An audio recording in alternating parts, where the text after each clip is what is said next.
Bonjour et bienvenue à tous. J'espère que vous allez bien.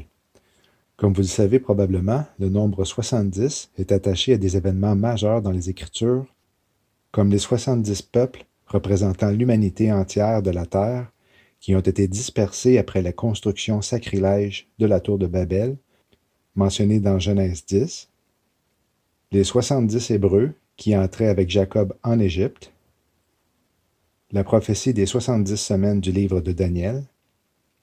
Par le psaume 90, écrit par Moïse, Dieu indique que le nombre d'années qui fixe le cours ordinaire de la vie humaine et celui d'une génération est 70. Ce nombre comporte deux chiffres, le 7 et le 10. Le 7 représente la perfection, l'accomplissement et le repos, tandis que le nombre 10 représente la loi et le jugement. 10 générations ont vécu sur la terre avant que le jugement arrive. Celle de Noé était la 10e génération. Lui et 7 autres membres de sa famille sont entrés dans l'arche. Enoch, étant une représentation de l'Église, quant à lui, était le 7e patriarche de cette génération à être enlevé. Si les 7 ans de tribulation commençaient cette année, le 71e anniversaire d'Israël, la dernière année des tribulations tomberait sur la 77e année de sa renaissance. Le nombre 70 a deux significations hébraïques. La première, le mot yayin pour 20, et la deuxième est le mot sod pour secret. Le même mot hébreu se retrouve dans Amos 3,7. Car le Seigneur, l'Éternel, ne fait rien qu'il n'ait révélé son secret à ses serviteurs les prophètes. Le dernier repas que Jésus-Christ prit avec les 12 apôtres le soir avant la Pâque, peu de temps avant son arrestation, du vin a été bu et voici ce que Jésus a dit. Or, je vous dis que désormais, je ne boirai plus de ce fruit de la vigne, jusqu'au jour où je le boirai nouveau avec vous dans le royaume de mon Père. Selon la tradition juive, lorsqu'un fiancé demande officiellement la main à une femme, le père du fiancé amène une bouteille de vin et chacun en boit une gorgée. Les deux s'engagent à ne plus en boire d'autres jusqu'à ce que le fiancé revienne chercher sa fiancée pour en boire de nouveau dans la maison de son père, à l'endroit qu'il a préparé pour leur future vie. David, l'homme selon le cœur de Dieu, qui a vécu 70 ans, est l'auteur du psaume 70. Ésaïe 23,15 mentionne qu'en ce temps-là, Tyr tombera dans l'oubli, 70 ans, ce que dure la vie d'un roi.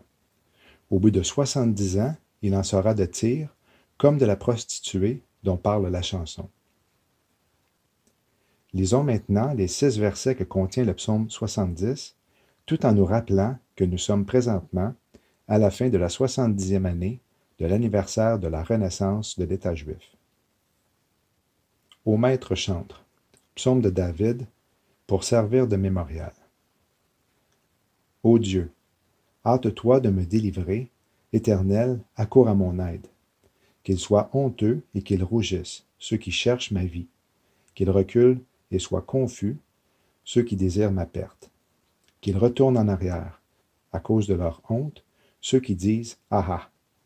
Que tous ceux qui te cherchent se réjouissent et s'égaient en toi, et que ceux qui aiment ta délivrance disent toujours « Dieu soit magnifié ». Pour moi, je suis affligé et misérable, ô Dieu. Hâte-toi de venir à moi. Tu es mon aide et mon libérateur. Éternel, ne tarde point. Pour ceux qui espèrent être enlevés sur des nuées, à la rencontre du Seigneur dans les airs, le mot délivrer au deuxième verset est natsal, qui est généralement traduit par délivrer, sauver, protéger, se réfugier, délivrance, prendre, ôter, dépouiller, enlever, arracher, séparer. Sachant cela, relisons-le avec la signification hébraïque de quelques mots qui seront entre parenthèses. Ô maître chantre, psaume de David, pour servir de mémorial. Ô Dieu, hâte-toi de me délivrer. Éternel, accours à mon aide. Qu'ils soient honteux et qu'ils rougissent ceux qui cherchent ma vie. Qu'ils reculent et soient confus ceux qui désirent ma perte. Qu'ils retournent en arrière, à cause de leur honte, ceux qui disent « Ah ah ».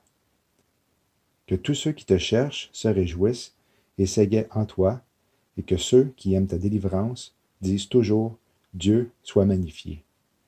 Pour moi, je suis affligé et misérable. Ô Dieu, hâte-toi de venir à moi. Tu es mon aide et mon libérateur. Éternel, ne tarde point. Shalom.